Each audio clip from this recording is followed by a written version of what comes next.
नमस्कार, बहुत स्वागत है आपका। न्यूज 18 देख रहे हैं आप और मैं हूं आपके साथ अंशिका पाठक। ईरान, इजराइल, अमेरिका के बीच वॉर लाइक सिचुएशंस बने हुए हैं। लगातार मिसाइलें दागी जा रही हैं, कई तरह के हमले किए जा रहे हैं और इस बीच बातें ये भी सामने आ रही है कि एलपीजी की कमी हो सकती है, पेट्रोल डीजल की कमी हो सकती है और बहुत तरह की बातें हो रही है। लेकिन आज इसी मुद्दे पर करेंगे हम चर्चा। हमारे साथ मौजूद है फॉरेन एक्सपर्ट, हमारे साथ इस वक्त है विजय सरदारा जी। विजय जी, आपका बहुत स्वागत है। और मेरे साथ मेरे सहयोगी मौजूद है अंकुर त्यागी जी। अंकुर जी, आपका बहुत स्वागत है। सर, सबसे पहले तो यही कि 1 महीने से ज्यादा का वक्त हो चुका है, दूसरे महीने में ये वॉर एंट्री कर चुका है। कैसे देख रहे हैं आप, किस ओर जा रहा है ये पूरा वॉर? देखिए, स्थिति बिगड़ती जा रही है। जितना ये जो युद्ध है लंबा चलेगा उतने ज़्यादा प्लेयर्स इन्वॉल्व होंगे। पहले महीने में आपने देखा था कि सिर्फ ईरान के साथ इजराइल और अमेरिका की भिड़ंत थी। अब आपने देखा यमन से हुतीज भी जुड़ गए हैं, हिजबुल्लाह के सामने भी स्थिति सामने दिख रही है। अब जैसे जैसे ये लड़ाई बढ़ेगी जी, तो नुकसान भी बढ़ेगा और कई लोग जो है प्रभावित हैं वो भी इसमें इन्वॉल्व होंगे। तो ओवरऑल सिचुएशन कॉम्प्लिकेटेड है। और दूसरी तरफ जो चिंता की बात यह है कि पहले महीने तो चलिए आपके गोडाउन्स भरे हुए थे, सप्लाई आपके पास सबके पास थी। जैसे जैसे वक्त बीतेगा सप्लाई की सिचुएशन कॉम्प्लिकेटेड होगी, क्योंकि जितना आपकी खपत है उस हिसाब से आपकी सप्लाई नहीं है। और जब सप्लाई की शॉर्टेज है, अवेलेबिलिटी नहीं है, तो दोनों तरफ की चुनौतियां हैं। एक तो अवेलेबिलिटी नहीं है और दूसरा दाम बढ़ेंगे। तो दोनों तरफ से आपको चुनौतियां हैं।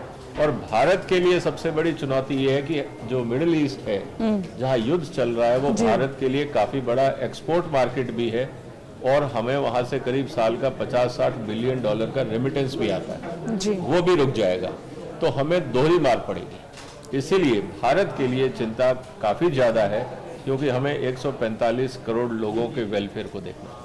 अच्छा सर, मैं आपसे ये समझना चाहूँगा कि जैसे पेट्रोल डीजल की आपने बात की कि उनके दाम तो ऑब्वियसली बढ़ेंगे, लेकिन अगर ये युद्ध लंबा खिंचता है तो क्या आपको लगता है कि ऐसे में इंडिया को, क्योंकि हमारी एनर्जी का पूरा वहाँ से आता है, तो इंडिया को अब प्रोएक्टिवली इस चीज़ को समझना चाहिए कि भाई ये युद्ध रुके, ताकि हमारी जैसी दुनिया की बड़ी अर्थव्यवस्था है, इमर्जिंग इकोनॉमी है, उसका भी बचाव होगा। तो क्या आप देखते हैं कि भारत को में एक प्रोएक्टिव अप्रोच की ज़रूरत है? निश्चित रूप से। और भारत के पास बहुत अच्छा मौका भी था, क्योंकि जब लड़ाई शुरू हुई उस समय भारत ब्रिक्स का चेयरमैन था इस साल का। अगर मैं कहूँ अध्यक्षता भारत के पास थी। ईरान ब्रिक्स मेंबर है। भारत के इजराइल से संबंध अच्छे हैं, अमेरिका से संबंध अच्छे हैं। बाकी जो अंतर्राष्ट्रीय ताकतें हैं, चाहे वो चाइना है, रशिया है, ब्राज़ील है, जो इम्पोर्टेंट इकोनॉमिक फोर्सेस हैं, इंक्लूडिंग यूरोपियन यूनियन। तो भारत के पास एक बहुत अच्छा मौका था। हमें प्रोएक्टिवली इस काम को, जैसे ही ये हमला हुआ, इंटरवीन करना चाहिए था। हमने देरी करी, लेकिन अब देरी करने से नुकसान ये हो रहा है कि हमारे यहाँ पे आर्थिक स्थिति बिगड़ रही है। हमारे यहाँ ही नहीं, अमेरिका में भी हालत खराब है, यूरोप में हालत खराब है, चाइना में मुश्किलें बढ़ रही हैं, जापान, कोरिया की हालत खराब है, मलेशिया, इंडोनेशिया की हालत खराब है। वर्चुअली आप ये समझ लीजिए कि लड़ाई से पहले ईरान दुनिया का 4% जो क्रूड है वो कंट्रोल करता था।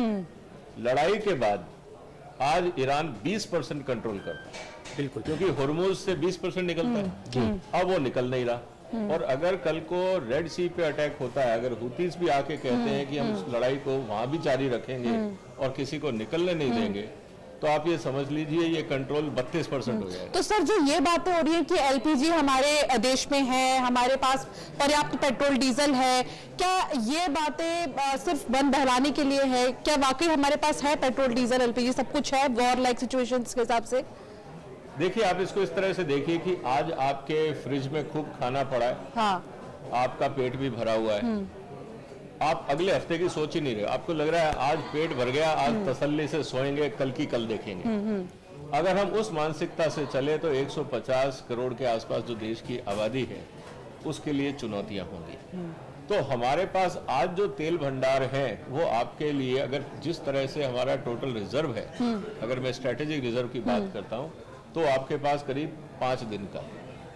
लेकिन अगर आप जो कंपनियों के पास पेट्रोल डीजल पड़ा है, चाहे वो आईओसी है, चाहे रिलायंस है या बाकी रिफाइनरीज हैं, उनका सबका मिला लें तो आप ये कह सकते हो कि शायद हमारे पास महीने 1.5 महीने का होगा। लेकिन अगर खपत उसी हिसाब से जारी रही तो चुनौतियां आएंगी। तो जिस दिन लड़ाई शुरू हुई थी उस दिन मैंने अपने वीडियो में और प्रेस में जहां पे भी मैंने इंटरव्यू दिया था, मैंने ये कहा था कि सरकार को तुरंत इमरजेंसी प्रोविजंस लागू कर देने चाहिए, क्योंकि ये लड़ाई लंबी चलेगी, ये रुकने वाली नहीं है। आने वाले समय में अगर स्ट्रेट ऑफ हार्मुज खुला ही नहीं तो फिर क्या होगा? देखिए, जो हालात हैं, अगर लेटेस्ट डेवलपमेंट आप देखें तो ट्रंप साहब इस लड़ाई से निकलना चाह रहे हैं, वो फंस गए। हाँ वहां भी चुनाव है, राजनीतिक मजबूरियां हैं और आर्थिक मजबूरियां जी। हैं। उनको कुछ मिल नहीं रहा। वो भी चाहते हैं कि ये लड़ाई किसी तरह से रुके, अगर नहीं रुके तो अमेरिका इस लड़ाई से बाहर निकले। जब ऐसी स्थिति होती है तो हॉर्मुज के आसपास ईरान का कब्जा और मजबूत होगा, और उसके बाद अब ईरान डिसाइड करेगा कि हॉर्मुज से किसको निकलना है और किसको नहीं निकलना। जी। तो एक तो स्थिति ये है सप्लाई साइड की। दूसरा, जिस तरह से डिस्ट्रक्शन हुआ है, वहां पे रिफाइनरीज टूटी हैं, पोर्ट्स के ऊपर हमला हुआ है, बाकी चीजें हुई हैं, तो सिचुएशन नॉर्मल आने में कई महीने लगेंगे। तो हम ये कह सकते हैं कि चलिए साइकोलॉजिकली हम कह सकते हैं कि लड़ाई बंद हो गई, लेकिन क्या स्थिति नॉर्मल हो जाएगी, उसके लिए कम से कम आपको 6 महीने और देखना पड़ेगा। अजय सर, इससे जुड़ा हुआ सवाल ये है कि ये तमाम चीज़ें होंगी और युद्ध लंबा खींचा तो इसका असर इकोनॉमी में पड़ेगा। इकोनॉमी की बात कर लेते हैं। इकोनॉमी में आपने देखा होगा एफडीआई में जो था उसकी ग्रोथ नेगेटिव आ रही थी। एफडीआई के जो इंडिया में जो एफडीआई था उसकी संख्या कम हो रही थी। दूसरा सवाल ये था कि टैरिफ आया, फिर उसके बाद अब ये युद्ध आ गया, तो एक के बाद एक झटके आ रहे हैं इकोनॉमी में। तो आपको लगता है कि कहीं ना कहीं हमारी जीडीपी में भी जो अनुमान जताए गए थे कि इतनी होगी, वो अनुमान भी हमें घटाने पड़ेंगे और हमारी इकोनॉमी पे असर पड़ेगा? निश्चित रूप से। देखिए, जहां तक बात है जीडीपी घटाने की, तो आधे से 1% तो असर पड़ेगा ही। जब आपकी फैक्ट्रियां बंद हैं, आपके रेस्टोरेंट बंद हैं, लोगों को काम नहीं मिलेगा या ईंधन नहीं होगा, तो आप क्या करोगे? पहली बात। दूसरा, आपका एक्सपोर्ट रुका हुआ है जी। गल्फ कंट्रीज आपके लिए बहुत इंपॉर्टेंट एक्सपोर्ट ओरिएंटेड मार्केट था। पूरी दुनिया में फाइनेंशियल ट्रांजैक्शंस एक हिसाब से रुक गई हैं। हर आदमी अपने खर्चे को देख रहा है कि कैसे हम अपने आप को मैनेज करें। मेरा अंदाजन ये है कि जिस तरह से पेट्रोल के दाम बढ़े, फर्टिलाइजर के दाम बढ़े, जिस तरह से महंगाई बढ़ी, उससे जो कंजम्पशन घटेगी और उसका पूरा असर जो जीडीपी पे आएगा, तो मुझे लगता है कि भारत के ऊपर करीब 20 लाख से 25 लाख करोड़ का असर पड़ेगा। तो सर, आपने अपने वीडियोस में बताया था कि किस देश को कितना नुकसान हुआ है, मैं सुन भी रही थी। भारत को इससे क्या क्या नुकसान हुआ, ये अभी तक कोई नहीं जान पाया। देखिए, इस एक महीने में भारत इस समय सबसे वल्नरेबल है। हम चाहे कुछ भी बोले, अगर हकीकत हमारे सामने। देखिए, हमारा 85% तेल बाहर से आता है। इसके अलावा जितने हमारे फर्टिलाइजर की रिक्वायरमेंट है, काफी हिस्सा बाहर से आता है। जी। हमारा फॉरेन रिजर्व्स के लिए जो रेमिटेंस आता है वो बाहर से आता है। हमारा जो एक्सपोर्ट है कमोडिटीज का, ज्यादातर हम एक्सपोर्ट्स क्या कर रहे हैं? कमोडिटीज एक्सपोर्ट कर रहे हैं, वो बाहर से आ रहा है। और अगर क्रूड नहीं आता है, मान लीजिए हमारे पोर्ट्स पे रिफाइनरी है, रिलायंस की रिफाइनरी है, बाकी है, अगर उनको लगातार सप्लाई नहीं मिलती तो क्रूड का एक्सपोर्ट भी कम होगा। आपका जब रुपी डिवैल्यूएशन हो रहा है, एक महीने में करीब 4% रुपी डिवैल्यू हुआ है, जो एक साल में 3.5% होता है। अब होगा क्या कि जब आपका 1 रुपया रुपी डिवैल्यू होता है, तो भारत की अर्थव्यवस्था पे कम से कम 72,000 करोड़ रुपए का असर पड़ता है। तो कॉम्प्लिकेशंस बहुत है। प्लस आपके पास 140-45 करोड़ की आबादी है। इतनी ही आबादी पशुओं की है, उनको भी चारा चाहिए। तो कुल मिला के स्थिति कॉम्प्लिकेटेड है, क्योंकि बाकी देशों के साथ भी स्थिति है, लेकिन वहाँ आबादी कम है। सर, एक बात, हाँ, गुजारा कर लेंगे, लेकिन हमारे चुनौतियां बहुत तेजी से बढ़ेंगी। एक चीज और जो सामने आई है वो ये कि अंगोला से एलपीजी खरीदने की तैयारी हो रही है अब, ताकि खाड़ी देशों पर निर्भरता कम किया जा सके। तो आप इसे कैसे देख रहे हैं? अगर ये रास्ता अपनाया जाता है तो क्या स्टॉक बढ़ेगा आने वाले समय में? देखिए, ये रास्ता अब क्यों, हमेशा अपनाना चाहिए था। देखिए, म्यूचुअल फंड में आप लोग क्या सिखाते हैं फाइनेंशियल मार्केट में, कि किसी भी एक इक्विटी में आप 5% से ज्यादा नहीं डालें। जी। पर्पस ये था कि अगर एक कंपनी डूबती है तो कम से कम पूरा पैसा ना डूबे। जब देश की बात आती है तब हम प्लानिंग क्यों नहीं करते? एग्जैक्टली। अगर हमने ये सोच लिया होता कि हमें पूरी दुनिया से एलपीजी लेना है और कहीं से भी हम 10% से ज्यादा नहीं लेंगे, और आप लॉन्ग टर्म कॉन्ट्रैक्ट करते, नेगोशिएशन करते, क्योंकि आपको पता है कि आपको 12 महीने यही चाहिए। आप वहां, चाइना ने क्या किया, हम चाइना से क्यों नहीं सीखते? चाइना ने आज जाके पूरी दुनिया में जहां पे भी उनको तेल या गैस के भंडार मिले, उन्होंने उन सरकारों से वो खरीद लिए कि आप हमें जगह दे दो, हम खुद ही निकालेंगे, खुद ही मैनेज करेंगे, आपका पैसा आपको दे देंगे। हम लोग अभी भी व्यापारी की तरह बैठे रहे, खरीदारी के चलते रहे। तो कहीं ना कहीं हमारी प्लानिंग सही होनी चाहिए थी, बेहतर हो सकती थी। हम नहीं कर पाए तो कम से कम हम ये देखते कि चाइना क्यों कर रहा है। जब हमारा, मैं आपको एक उदाहरण देता हूँ, 2015 में भारत का स्ट्रेटेजिक रिजर्व जो था वो करीब 39 मिलियन बैरल का था। उस समय चाइना का स्ट्रेटेजिक रिजर्व था 200 मिलियन बैरल। जी, ठीक। आज 10 साल बाद हम वहीं के वहीं हैं, चाइना 400 मिलियन पे। क्या उनको समझ नहीं थी? तो कहने का मतलब ये है कि जब दुनिया में बदलाव हो रहा है, जब बाकी देश कुछ प्लान कर रहे हैं, आप उनसे सीख तो लो। अगर हम ये गलतफहमी में रहेंगे कि जो हो रहा है सब बढ़िया हो रहा है और हम विश्वगुरु बन गए, तो फिर भगवान कृष्ण को गीता कौन पढ़ाएगा? ठीक है सर, एक सवाल फिर ये आता है कि इसका भुगतान तो आम आदमी को करना पड़ेगा, जो महंगाई आएगी। बाजार की बात करें तो बाजार ये मान के चल चुका था पिछले 1-2 साल में, 1.5 साल में, कि महंगाई कुछ हद तक काबू में है। लेकिन अभी जो लड़ाई हुई है इसके बाद तो महंगाई और बढ़ने वाली है। प्लस ये भी बताइए कि जो बाजार का अब हाल है, और इवन बाकी एसेट क्लास की भी अगर हम बात करें, लोगों ने सोने का रुख किया, चांदी का रुख किया, और शेयर बाजार का ये हाल है। तो पहला तो सवाल ये कि क्या महंगाई बढ़ेगी, और वो बढ़ेगी तो क्या फिर ब्याज दरें भी बढ़ेंगी? दूसरी बात ये है कि बाजार को आप कहाँ देखते हैं इस पूरे माहौल में साल 2026 में?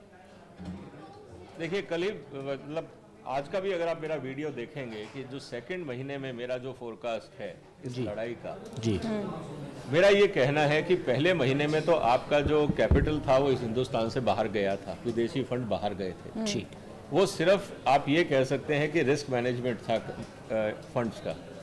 इस महीने से कंपनियां, अगर फोरकास्टिंग की बात हो, क्योंकि नया साल आएगा, एनुअल रिपोर्ट्स आएंगी, सब कुछ होगा, जो बड़ी कंपनियां, लिस्टेड कंपनियां, वो मार्केट को एड्रेस करेंगी। मुझे लगता है कि इस महीने जो आपको दिखेगा वो ये दिखेगा कि इस बार लोग अर्निंग को भी रिड्यूस करके बताएंगे कि इस बार हमारी अर्निंग कम होगी। जब अर्निंग रिडक्शन की घोषणाएं होंगी तो निश्चित रूप से जो शेयर वैल्यू है वो और गिरेगी। अभी तक पूरी दुनिया में अगर मैं अंदाज बताऊं तो करीब 5 से 6 ट्रिलियन डॉलर का मार्केट जो वैल्यूएशन है वो खत्म हो चुका है। अब रही भारत की स्थिति, जो आपने कही महंगाई की, एवरेज ये कहा जा रहा है कि अगर ये लड़ाई 1 महीना और चली तो दुनिया में महंगाई करीब 3 से 4% ऑन एन एवरेज इन्फ्लेशन बढ़ जाएगा। मैं पूरी एवरेज दुनिया की बात कर रहा हूँ। भारत में कहीं पे ज्यादा और कहीं पे कम भी हो सकता है। जी जी। तो अगर 4% बढ़ता है तो सेंट्रल बैंक्स के पास एक ही ऑप्शन है कि वो ब्याज दरें बढ़ाएं। जी।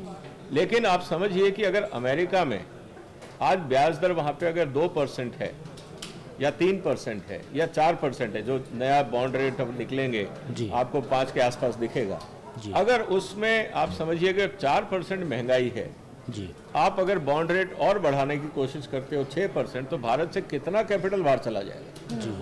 क्योंकि end of the day America का sovereign bond will be more trustworthy than stock market of India. इसको हमें समझना पड़ेगा जी। दूसरी स्थिति जो हमारे सामने आएगी कि कैपिटल फ्लाइट तो होगा ही होगा जी। हमारे यहाँ जिस तरह से पूरी दुनिया में इन्फ्लेशन बढ़ेगा तो जो डिमांड है वो घटेगी। जब डिमांड घटेगी तो जो आपकी कंपनियों का कैपेसिटी यूटिलाइजेशन है वो घटेगा। जब कैपेसिटी यूटिलाइजेशन घटता है तो कॉस्ट ऑफ प्रोडक्शन बढ़ती है। जब कॉस्ट ऑफ प्रोडक्शन बढ़ेगी तो कंपनियों का मार्जिन घटेगा, और जब मार्जिन घटेगा तो पी रेशियो आपको इन्फ्लेटेड दिखेंगे, फिर मार्केट में सेल होगी। तो ये विशियस सर्कल है। और रही बात कि मार्केट कहाँ तक दिखेगा, देखिए मैं स्पेकुलेशन तो करता नहीं, मैं फंडामेंटल की बात कर रहा हूँ। मैं कह रहा हूँ मार्केट ना भी बढ़े, इसी स्तर पे भी रहे तो ये अचीवमेंट होगा जी। क्योंकि जो हालात हैं इसका मतलब अगर हमने उसको मेंटेन कर लिया। और लेकिन ये बात भी सही है कि कुछ क्षेत्रों में जो स्टॉक्स हैं वो बढ़ेंगे, डिफेंस के बढ़ेंगे, जो हमारे यहाँ ONGC कंपनियां हैं शायद उनके बढ़ेंगे क्योंकि उनके पास रॉ मटेरियल सप्लाई है, क्रूड की सप्लाई है। और जो टेक्नोलॉजी कंपनी है कुछ एक, उनके बढ़ सकते हैं। डिफेंसिव स्टॉक्स वो रहेंगे क्योंकि खपत रहेगी उनकी, लेकिन मार्जिन्स घटेंगे। तो ये स्थिति कॉम्प्लेक्स है। जी, एक सवाल मैं एग्रीकल्चर सेक्टर को भी पूछना चाहूँगा। आप एक्सपर्ट भी रह चुके हैं, इवन अभी भी है, और बहुत अच्छे तरीके से समझते हैं एग्री सेक्टर को। इस बार अल नीनो की बात की जा रही है, फर्टिलाइज़र के दाम ऑलरेडी अप हो चुके हैं, तो एग्री सेक्टर को इस साल आप कैसा देखते हैं? चुनौतियां हैं दोनों तरफ से, क्लाइमेटिक पॉइंट ऑफ व्यू से, और सबसे बड़ा खतरा इस समय फर्टिलाइजर का है, क्योंकि करीब दुनिया का 30-35% फर्टिलाइजर जो है वो मिडिल ईस्ट से आता है। जी। आप ये समझिए जो स्ट्रेट ऑफ हॉर्मुज है वहां से करीब 30% दुनिया का फर्टिलाइजर निकलता है। जी। अब वो बंद है, सोइंग सीजन शुरू हो रहा है, अब आपका मार्च चला गया, जी, अप्रैल मई, ये 2 महीने हैं, अब पूरी दुनिया में शॉर्टेज है। कई देशों में सोइंग शुरू हो गई है, हमारे यहाँ भी जून जुलाई में सोइंग शुरू हो जाएगी। जी। उस स्थिति के अंदर अगर फर्टिलाइजर नहीं मिला तो चुनौतियां बढ़ेंगी, और ये कहा जाता है कि अगर 1 किलो फर्टिलाइजर कम मिलता है तो 2 किलो पैदावार कम होती है। तो जितना आपको फर्टिलाइजर चाहिए, मान लीजिए आपको 5 मिलियन टन फर्टिलाइजर कम मिला, तो आप ये रफ एस्टिमेट कर लीजिए कि 10 मिलियन टन जो आपका प्रोडक्शन है वो कम हो जाएगा। सर, एक खबर ये भी है कि ईरान ने हॉर्मुज से गुजरने वाले जहाजों पर टोल लगाने का फैसला लिया है, तो इससे क्या कोई प्रभाव नजर आएगा आने वाले समय में? निश्चित रूप से, अगर ईरान का तो पूरा ये है। और इसके पीछे उसका क्या आइडियोलॉजी है, क्या मतलब चाह रहा है ईरान? देखिए, ईरान के ऊपर पूरी दुनिया ने, अगर मैं ये कहूँ कि जिस तरह से सैंक्शंस लगाए थे वो गलत था। आपने पूरी वहाँ की आबादी को परेशान कर रखा, यही हाल क्यूबा का रहा, यही हाल वेनेजुएला का रहा। तो जो अमेरिका या वेस्टर्न यूरोप है, ये अपनी जिसको कहते हैं ना कि हेजिमनी या दादागिरी, उसके आगे इन्होंने इंसानियत को नहीं समझा। अब स्थिति क्या है, अब हुर्मुज से दुनिया में इतना असर पड़ेगा, इतना तो ईरान को भी नहीं पता था। अब उनको समझ में आ गया कि ये तो ट्रम्प कार्ड है, अब हम इसको छोड़ेंगे नहीं। इसीलिए उन्होंने कंडीशन रख दी है कि अगर लड़ाई रोकनी है, नेगोशिएशन में एक कंडीशन उनकी ये रहेगी कि हुर्मुज पे ईरान का अधिकार रहेगा। पर आज भी अगर आप देखें, जो हुर्मुज से जहाज निकलते हैं, कहने को जो सबसे सकरा रास्ता है वो 21 मील का है, लेकिन 21 मील में भी सिर्फ 3 किलोमीटर क्षेत्र ऐसा है जहां पे डीप है, जहां से बड़े जहाज निकल सकते हैं, और वो 3 किलोमीटर का क्षेत्र ईरान के कब्जे में आता है। तो ईरान तो कहेगा कि आप टोल टैक्स दीजिए और जाइए, हमने मना कब किया? और टोल टैक्स उन्होंने रख दिया है कि साहब $2 मिलियन, मतलब आप 20 करोड़ रुपए दे दीजिए, एक जहाज ले जाइए। अब अगर ये ऐसा होता है तो आप समझ लीजिए कि पूरी दुनिया में जितने जहाज वहां से निकलते हैं, करीब on an average 20 million barrel रोज का वहां से निकलना अगर है, तो उतना टोल टैक्स तो ईरान को बहुत बड़ा फाइनेंशियल गेन होगा। सर, ईरान और अमेरिका के बीच समझौते को लेकर बहुत सारी बातें सामने आ रही है, आपको क्या लगता है कि कहां पेच फंस रहा है?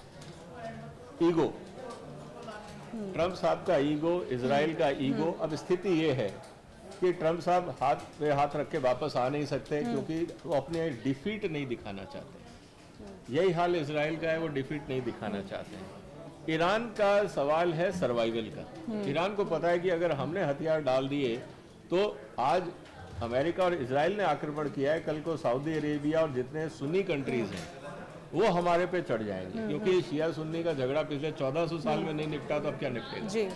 ये स्थिति हमारे सामने है, तो उनके एग्जिस्टेंस का सवाल है, तो वो तो लड़ेंगे आखिरी दम तक। लेकिन अब ट्रम्प साहब को भी समझ में आ रहा है कि ये ईरान को हराना इतना आसान नहीं है। और मैं कई बार कह चुका हूं कि आप अफगानिस्तान में कुछ नहीं कर सके, आप इराक में कुछ नहीं कर सके, गाजा जैसी छोटी सी जगह जो total area 10 kilometre by 45 kilometre का है, 2 साल आपको लग गए वहां से अपने बंधकों को छुड़ाने में, और वो तब भी नहीं कर पाए, आपको समझौता करना पड़ा।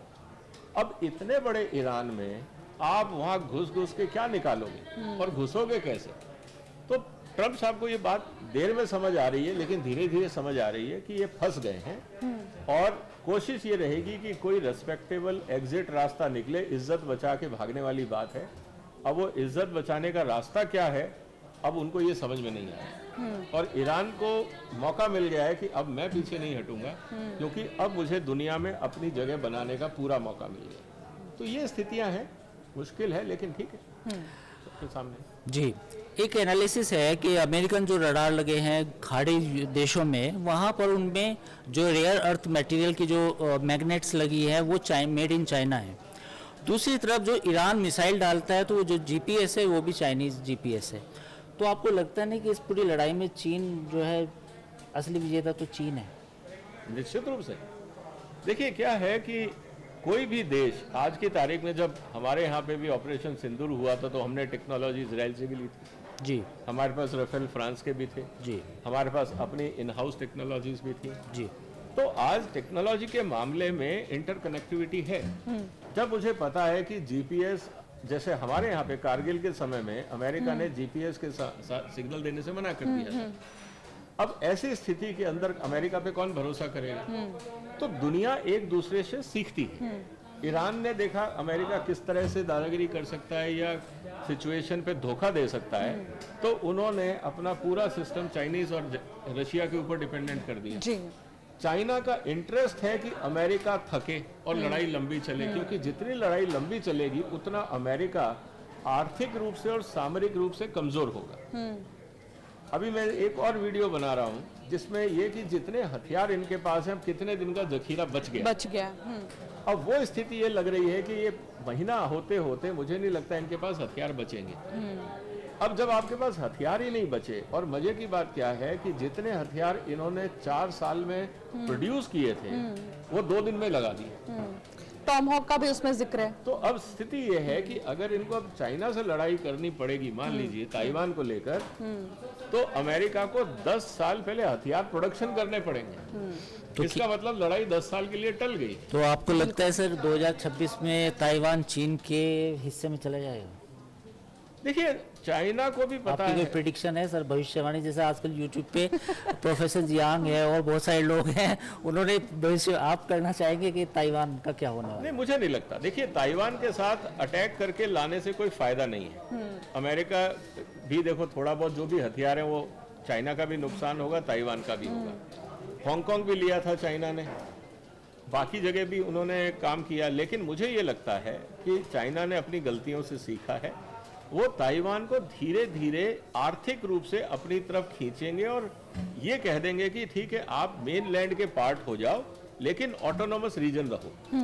सर खार्गद्वीप कहने का को मतलब ये है, वो ये कहेंगे जैसे हांगकांग हुआ कि आप पार्ट ऑफ चाइना हो बट यू आर ऑटोनोमस। यही अप्रोच मुझे लगता है वो ताइवान में अपनाएंगे। कब्जा करने की मुझे नहीं लगता कि कोई जरूरत भी है। खार्गद्वीप को लेकर आपका क्या कह रहा है, जिसके पीछे ट्रंप पड़े हुए हैं, अब उसकी धमकी दे रहे हैं ईरान को, इस पर कब्जा कर लेंगे? देखिए वो बहुत ही इलॉजिकल डिसीजन है, क्योंकि ट्रंप को ये पता है कि खर्गद्वीप में अपना प्रोडक्शन नहीं है। जो खर्गद्वीप है वो एक, आप कह सकते हो, डिलीवरी सेंटर, प्लेटफॉर्म है। वहाँ पे ऑयल नहीं है, वहाँ पे इंफ्रास्ट्रक्चर है। आप उस इंफ्रास्ट्रक्चर को अगर तोड़ते हो तो पहली बात तो ईरान ने बोल दिया है कि साहब हम भी रिटेलिएट करेंगे। तो अगर ईरान का तेल नहीं आया बाजार में, जबकि 90% ईरान का डिस्पैच वहाँ से होता है, तो दुनिया में और कमी होगी। और ईरान ने अगर बाकी जो पोर्ट रिफाइनरीज और पोर्ट इंफ्रास्ट्रक्चर हैं बाकी देशों के, वो तोड़ दिए तो और मुश्किल हो जाएगी। तो रिपेयरिंग में आपको 2-4 साल लग जाएंगे। तो ये मूर्खता मुझे नहीं लगता अमेरिका करेगा। धमकाएगा जरूर, लेकिन शायद नहीं करेगा। करेगा तो कीमत बहुत भारी होगी। दूसरी तरफ खर्गद्वीप में ऑलरेडी जब पता है कि ये मेरा इंपॉर्टेंट इकोनॉमिक एजेंडा है वहाँ पे, तो आपको क्या लगता है ईरान ने वहाँ तैयारियां नहीं की होंगी? छोटा सा आइलैंड है, उसके चारों तरफ उन्होंने ऑलरेडी माइंस बिछा दी होंगी, और जितने भी वहाँ पे इंफ्रास्ट्रक्चर या बिल्डिंग्स हैं या सुरंगें बनाई होंगी, सब जगह उन्होंने पहले से ही अपने फौजी तैयार रखे होंगे। तो इतना आसान नहीं है। और अगर मान लीजिए अमेरिका ने कब्जा कर भी लिया, तो एक फौजी जब वहाँ उतरेगा, अमेरिकन फौजी, उसके पास 1 या 2 दिन का खाना होगा। तीसरे दिन उसको सप्लाई आप दोगे कैसे? वो तो अलग अलग जगह छुपे हुए बैठे होंगे, उन तक खाना कैसे पहुंचाओगे, पानी कैसे पहुंचाओगे? ये सुसाइडल मिशन होगा। जो वहाँ लैंड करेगा वो वापस कैसे आएगा, ये ट्रंप को भी शायद समझ में आ रहा होगा कि उससे डिजास्टर हो जाएगा अमेरिका में। तो ये धमकाने की बात है, वो करेंगे नहीं, जहाँ तक मेरे को लगता है। अगर इस युद्ध के सबक की बात की जाए तो 2-3 सबक मोटे मोटे जो मुझे दिखाई देते, बाकी सर बताएंगे। तो कहीं ना कहीं सर ये जो आपने स्ट्रेटेजिक रिजर्व की बात बताई, तो ये तो सबसे बड़ा सबक होना चाहिए, क्योंकि अगर लड़ाई हमारी पाकिस्तान से 1 महीना चली तो उसमें तो हमें बहुत सारा तेल और ईंधन चाहिएगा। और अगर हमारी लड़ाई कल किसी और कंट्री से हुई, बाई चांस चीन से हुई, तब भी हमें स्ट्रेटेजिक रिजर्व बनाना चाहिए। तो क्या आप ये, मतलब आपका सुझाव, 3 ऐसे सुझाव जो आप देना चाहेंगे सरकार को या जनता को जागरूक करना चाहेंगे? देखिए, मैंने इस पे बहुत डिटेल्ड वीडियो बनाया है कि ईरान वॉर से भारत की कमजोरियां भी उजागर हुई। जी मेरे यूट्यूब चैनल पे आप देख सकते हैं। वहाँ मैंने कुछ बातों का जिक्र किया है कि 85% तेल हम आयात कर रहे जी। हैं, मतलब कि इस समय हम क्रूड की बात कर रहे हैं। जी आपको ये अब पता लग जाएगा कि साहब आने वाले दिनों में अगर 1 महीना भी डिसरप्शन होता है या अटैक होता है तो 1 महीने के लिए अगर काम रुकता है जी। तो आपके पास रिजर्व्स होने चाहिए। तो आपको ये भी देखना पड़ेगा कि चाइना की आबादी हमारे जितनी है लेकिन उनका रिजर्व हमारे से ज्यादा कम से कम 20 गुना ज़्यादा है। जी तो ऐसा क्यों, उसको समझना होगा, पहली बात। दूसरा, हमारे यहाँ खाने का तेल भी 70% आयात होता है। और कल को मान लीजिए कि हमारे यहाँ पे मलेशिया और इंडोनेशिया ने किसी कारण से कह दिया हम खाने का तेल नहीं दे रहे या रेट डबल कर देंगे, तब क्या होगा? बिल्कुल वो स्थिति बिगड़ सकती है। दालें आप लोग इंपोर्ट करते हो अपने यहाँ महंगाई घटाने के लिए। दालें आती हैं अफ्रीका से, ऑस्ट्रेलिया से, थोड़ा बहुत हमारे यहाँ कनाडा से। जी अगर मान लीजिए वहाँ पे, मैंने एक कहा था जब मैं लास्ट टाइम अफ्रीका में था एक पल्स कॉन्फ्रेंस के लिए, जी तब मैंने कहा कि अगर वहाँ से 2 मिलियन टन भी अगर मान लीजिए चाइना ने खरीद ली तो आपके लिए दाल नहीं बचेगी, चाहे वो खरीद के अपने पशुओं को खिला दे। जी आपके यहाँ दालों के रेट 300 से 400 हो जाएंगे। उस स्थिति में क्या होगा? तो हमें हर क्षेत्र में, हमारी दवाइयों का केमिकल चाइना से आता है करीब 60 से 70%। हमारे यहाँ पेस्टिसाइड के सारे केमिकल ज़्यादातर बाहर से आते हैं। जितनी नई मॉलिक्यूल्स हैं वो हम बाहर से ले रहे हैं। हमारे यहाँ पे बाकी जो आप जितना भी असेंबली कर रहे हो मोबाइल की और इलेक्ट्रॉनिक्स की, वो सारे पार्ट्स बाहर से आ रहे हैं। तो हमारा जो इकोनॉमिक डिपेंडेंसी है वो इंपोर्ट ओरिएंटेड है। हमारे यहाँ पे बहुत बड़ा रिस्क है। बिल्कुल। तो इसीलिए भारत सरकार को ईमानदारी से हर मंत्रालय का और हर सेक्टर का ऑडिट करना चाहिए।